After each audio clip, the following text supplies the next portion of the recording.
I get excited about the news about a new shooter game like I get excited about my in-laws coming round. I dread the annual visit of these unwelcome visitors, but at the same time I also know I'm going to end up losing money in some way.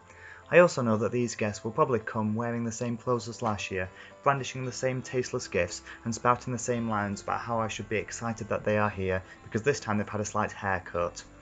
As you can tell, I'm not very optimistic about the next Battlefield, or Battlefield V as some people are calling it. Whether V is for 5 or V is for victory, I would bet my last penny that this new addition to the series will be lackluster, to say the least.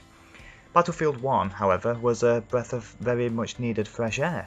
It blew new life into the franchise by going back to what it did best. The World War I setting, the responsive yet gritty gameplay, the inclusion of a single player that wasn't absolute garbage, the healthy arsenal of guns, and absolutely brilliant new Operations multiplayer mode.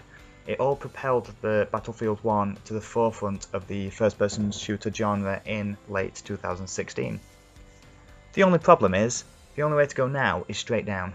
The army of game developers that EA has working for them, due to their long history of purchasing companies then shutting them down, needs something to do. So why not get them to crank out another Battlefield 2 years after the first?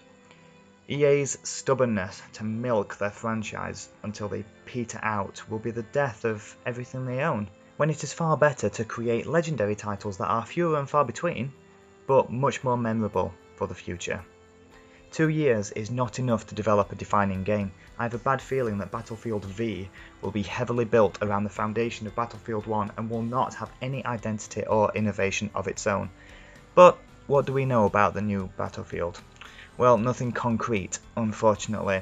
According to Metro Gaming, who have gathered all the rumours into one place, the newest Battlefield will have a story that is playable in co-op, which is good news.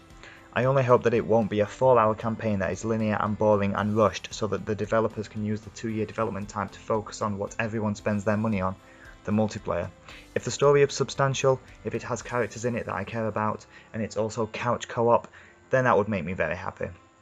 The next piece of information that we get is the game will feature loot boxes that are cosmetic only, and before anyone drops to their knees praising EA for their generosity, this is a bad thing.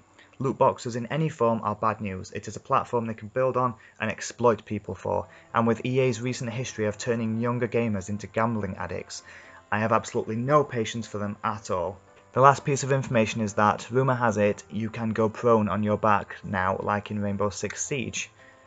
Holy God up in heaven, oh my god, is that totally worth paying $49.99 for, plus the premium pass, plus the loot boxes on top? No, that's not worth it. This all stinks of a copied Battlefield 1 with a few extras tacked on and sold to you as a new product. I would suggest to everyone that we all wait for concrete evidence that this game is any good before we buy it. Do not pre-order it. Do not buy it at release. Wait for some independent reviews first. They only take a few days to come out after release, and then make an informed decision, because EA do not deserve the benefit of the doubt with this one. Not with their recent history. Thank you for watching this video, and I hope you found it enjoyable. If you did, please like it, and you can subscribe for more videos just like this one. If you want to support me any further, you can visit my Patreon or any other social websites that I use that I will link down below. Thank you, and I will see you next time.